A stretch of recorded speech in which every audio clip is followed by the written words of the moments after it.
Hi, I'm Sue and welcome to The Art of Flavor. Today, we've got a great no-bake cheesecake recipe. This is a great dessert for anyone who doesn't want to turn the oven on and still wants their sweet treat. I think you're gonna love it and it's gonna be your summer go-to. Are you ready? Let's get started.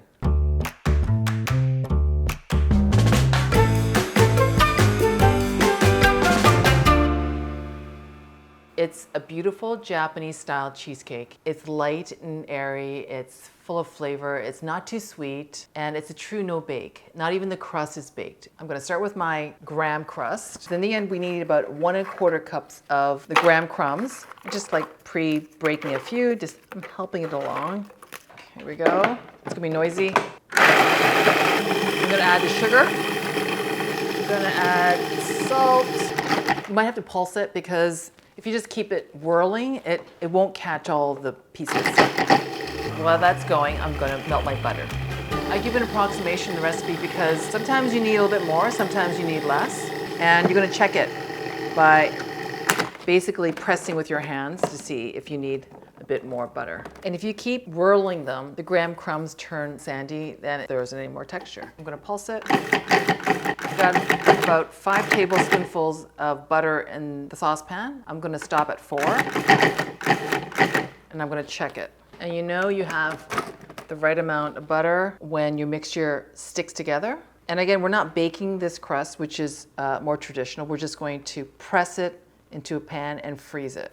You need a 9-inch spring-form pan with removable bottom. It's called removable bottom because the bottom comes out. Genius. The hot tip, you flip it over. It will fit.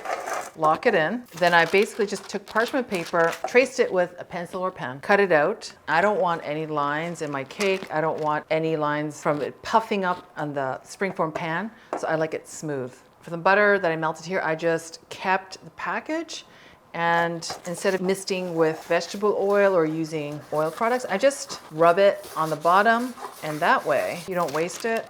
Place my parchment round and press it. I'm gonna grab my graham mixture. Mixture in the bottom is released because it kind of bunches up and all the fat or the butter is there. You have to make sure you spread around so you have enough for the whole base here. I like to push a little bit up the edge. That way you have a little crust coming up. It doesn't have to be perfect. I'm gonna use the bottom of this dry measure to press. And that's how you get that nice, even crust on the bottom. The edge has come up maybe 1/4 inch, 1/2 inch up the side if you have enough of the mixture. If you don't, just press it evenly. This goes into the freezer till it's frozen, about 15 minutes. I'll be right back. So I've grabbed my mixer and my cream. But first I'm gonna bloom my gelatin. I've got 1 package of gelatin. It's about 2¼ teaspoonfuls. I'm gonna add my cold water, give it a quick stir, and let it stand for about 5 minutes, and you'll see it'll just bloom. And meanwhile, I'm going to whip my cream. So all of it goes in here.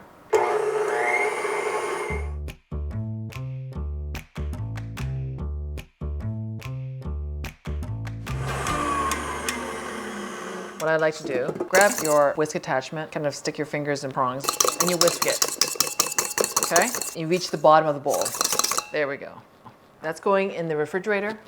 In this mixer, the same mixer, you've got 2 bricks of cream cheese. Each is 250 grams. You want softened cream cheese. If you don't leave it at room temperature and soften it, you'll have lumps. And so every time you have a bite, you get a big old lump.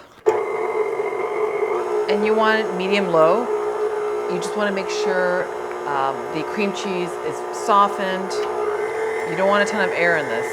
The secret to any good cream cheese is scraping the bowl. I scrape the side of the bowl and the bottom, and I let it go again. Lock it. I'm gonna add my sugar. I want to beat the cream cheese first, make sure it's smooth, then add the sugar. And then I add my yogurt. It's Greek yogurt. You can use 2% or 5%. And I like to use plain Greek yogurt. I don't want flavored because I'm gonna add my own flavor. It's beautifully smooth. I'm gonna add my lemon juice. You always want a little bit of acid. Offers a little bit of tang and lightness to this. I've melted my gelatin in the microwave. You don't want to boil it. It's just melted and dissolved. And I brought back the whipped cream. The idea is that if you add your melted hot gelatin straight into your cheesecake mixture, it's going to start beating. Basically, you want it to introduce it like a nice Hello, how are you? Hello there. Nice to meet you, basically. So I'm going to add a little bit of the whipped cream. You're introducing the cold into the hot. And then I'm going to scrape it to make sure I don't have any lumps. Again, we do not want the lumps. Nobody likes a lumpy cheesecake. All right, what I'm going to do is add that straight in, okay, while it's still running.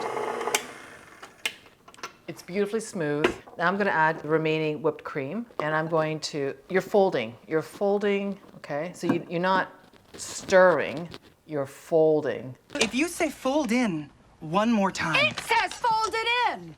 Until you don't see any white streaks from the whipped cream. And now I'm going to add my beautiful flavors. Okay, I'm going to add Hedescent candied peach. It's about 80 drops, so it's half a teaspoon. This is reminiscent of that fuzzy peach candy.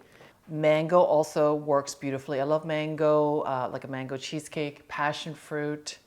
They all work beautifully in this recipe. And I'm going to add Hedescent classic vanilla. It has the nose, it has the beautiful body and the finish of vanilla. It just adds the extra layer to a cheesecake that any dessert really needs. And that's it. So I just folded that in. Got my prepared frozen crust and my beautiful mixture. It's super, super silky smooth.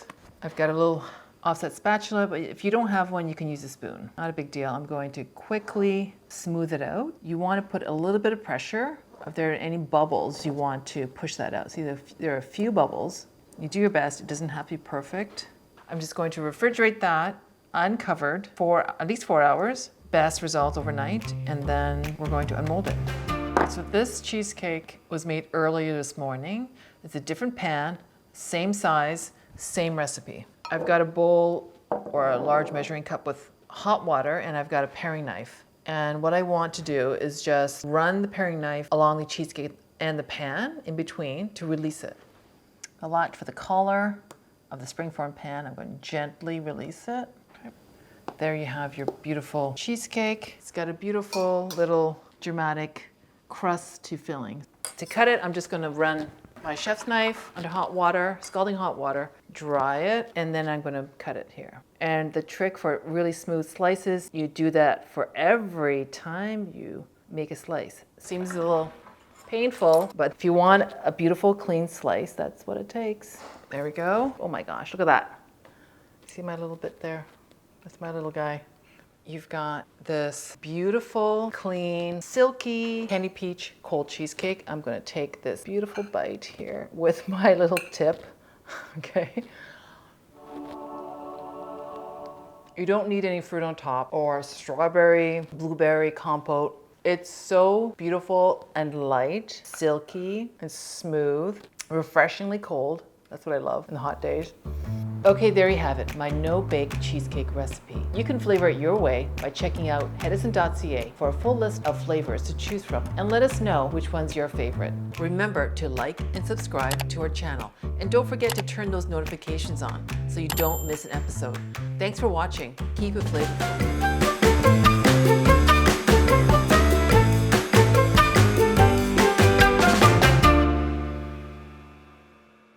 It's perfection. And the problem is you can eat more because it's so light. So I guess it's not really a problem, but it kind of is. Thanks for watching.